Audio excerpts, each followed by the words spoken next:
భారతదేశంలోని ముఖ్య పరిశ్రమల్లో సాంస్కృతికంగా మరియు పారిశ్రామిక పరంగా వస్త్ర పరిశ్రమ ప్రముఖ స్థానం ఆక్రమిస్తుంది. ఇందులో మధ్యస్థ, చిన్న మరియు సూక్ష్మ సంస్థల ఆధిపత్యం ఎక్కువ. భారతదేశ జీడీపీలో ఈ రంగం యొక్క వాటా 5%.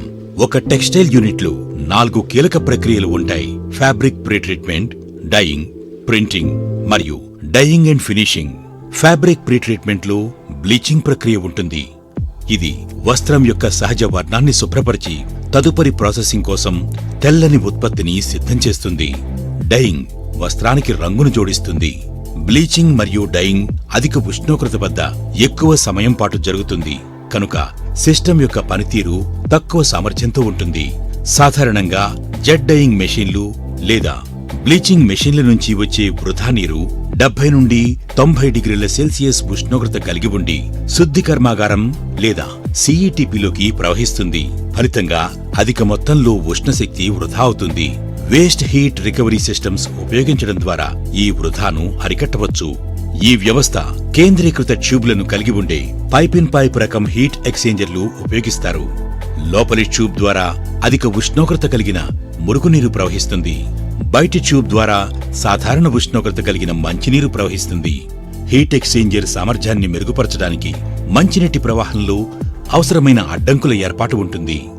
ప్రభావవంతమైన ఉష్ణ మార్పిడి కోసం కౌంటర్ ఫ్లో దిశగా నీటి ప్రవాహం జరుగుతుంది. హీట్ ఎక్స్చేంజర్ యొక్క ఇన్లెట్ వద్ద వ్యర్థ నీటి ఉష్ణోగ్రత సుమారు 90 డిగ్రీల సెల్సియస్ ఉంటుంది. ఇన్లెట్ వద్ద ప్రవహించే మంచినీరు ఈ వేడిని గ్రహించి హీట్ ఎక్స్చేంజర్ అవుట్లెట్ వద్ద చేరేసరికి దాదాపు 55 డిగ్రీల సెల్సియస్ ఉష్ణోగ్రతను పొందుతుంది. ఈ వేడి గ్రహించిన నీరు సిస్టమ్స్లో గణనీయమైన శక్తిని ఆదా చేసే ప్రక్రియలో ఉపయోగపడుతుంది.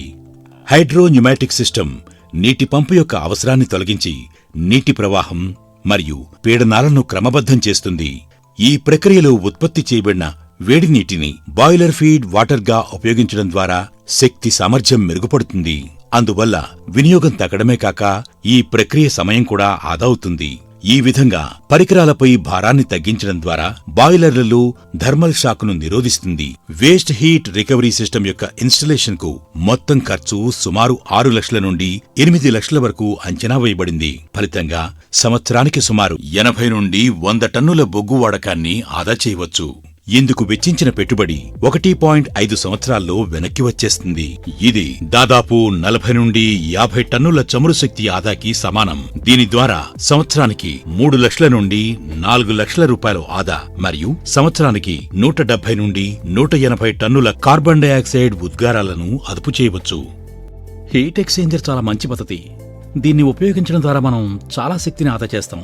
ఇది ఆర్థికపరంగా కంపెనీకి లాభం కూడా. ఇంకా చెప్పాలంటే ప్రాథమికంగా పర్యావరణ ప్రయోజనాలే కాకుండా పరిశ్రమకు కూడా సహాయపడుతుంది. కాబట్టి ఇది మంచి పద్ధతి అని నేను భావిస్తున్నాను. ప్రతి పరిశ్రమ కూడా ఈ హీట్ ఎక్స్చేంజర్ యొక్క పద్ధతిని అనుసరించాలి. పైప్ తయారీ పదార్థం రంగులోని రసాయనాలతో చర్య జరిపి దాన్ని తుప్పు పట్టిస్తుంది. పైపులలో ఏదైనా లీకేజీ ఏర్పడితే అది పంపు చేయబడిన మంచినీటి కలుషితానికి దారితీస్తుంది. ఇది డైయింగ్ లేదా బ్లీచింగ్ ప్రక్రియను ప్రభావితం చేస్తుంది.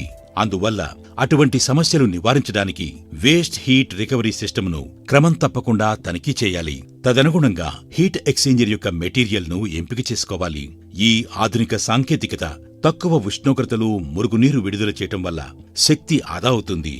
ఇది పర్యావరణానికి ఎంతో అవసరం. 100 యూనిట్లలో ఈ సాంకేతికత అమలు చేస్తే ఏటా దాదాపు 4000 టన్నుల చమురును ఆదా చేయవచ్చు మరియు దాదాపు 17,000 టన్నుల కార్బన్ డయాక్సైడ్ ఉద్గారాలను అదుపు చేయవచ్చు.